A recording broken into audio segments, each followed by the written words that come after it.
For a rising number of people today, the cancer journey begins not with a diagnosis of the disease itself, but with a positive test for inherited gene mutations that are likely to lead to cancer at some point in their future.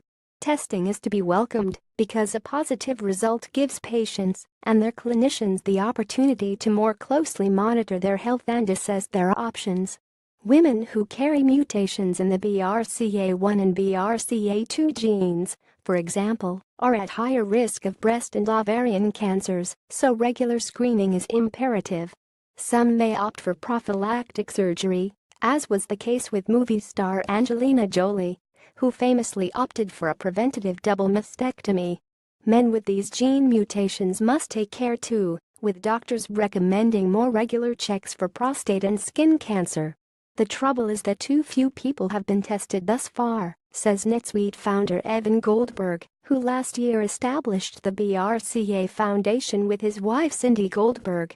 Estimates suggest that there could be around 400,000 women in the U.S. alone who don't know that they carry these mutations, he says. And the more people there are who are aware of their BRCA status, the more data cancer research scientists will have to explore strategies for prevention and treatment. That's why the BRCA Foundation has this summer launched a new registry program to gather the details of people who have tested positive for BRCA mutations and share it with researchers so that they have access to potential participants for future studies. Says Goldberg, I heard from the people at Stanford University that they had this great idea to follow people with BRCA mutations over a really long period to get a better understanding of when they developed cancer, which types of cancer they developed and so on, but they were having trouble finding people to study.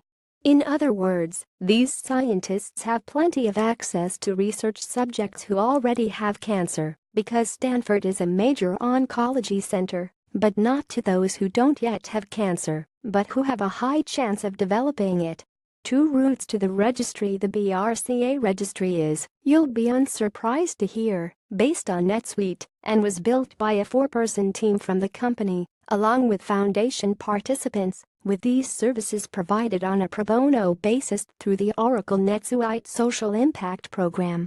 Says Goldberg, I think it's a really good example of how, if a charity or nonprofit starts with NetSuite apps to run its organization, and they subsequently have a need for a system that is very specific to its unique mission, as we did, then they can build it on top of the NetSuite platform and get all the benefits of security and robustness in the cloud.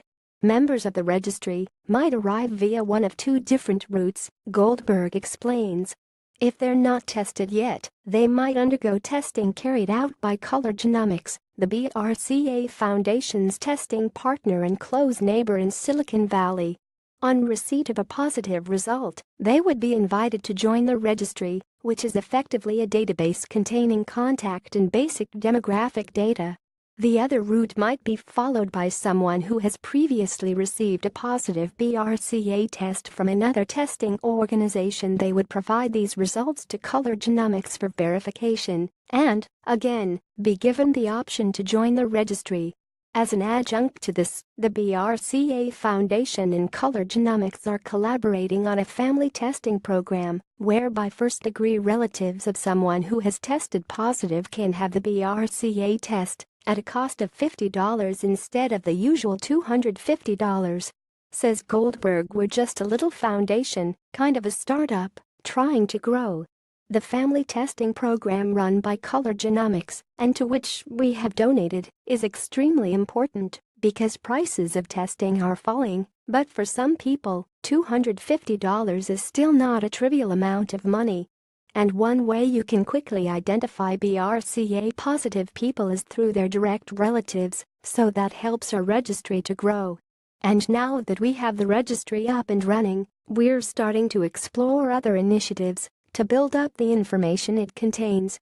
Big data is a critical component of cancer research now, and that's really where we want to go, to get enough people on the registry with enough data that scientists can make helpful conclusions. It's a question of numbers, he says. Once we get to 1,000 registrants or 10,000 registrants, well, It's these orders of magnitude that will really get things moving in terms of advancing the science and helping patients at the same time. Image credit NetSuite at disclosure at time of writing. Oracle and NetSuite are premier partners of Diginomica. Read more on analytics, planning and data analysis, cloud platforms, infrastructure and architecture, digital enterprise in the real world, third sector and nonprofits.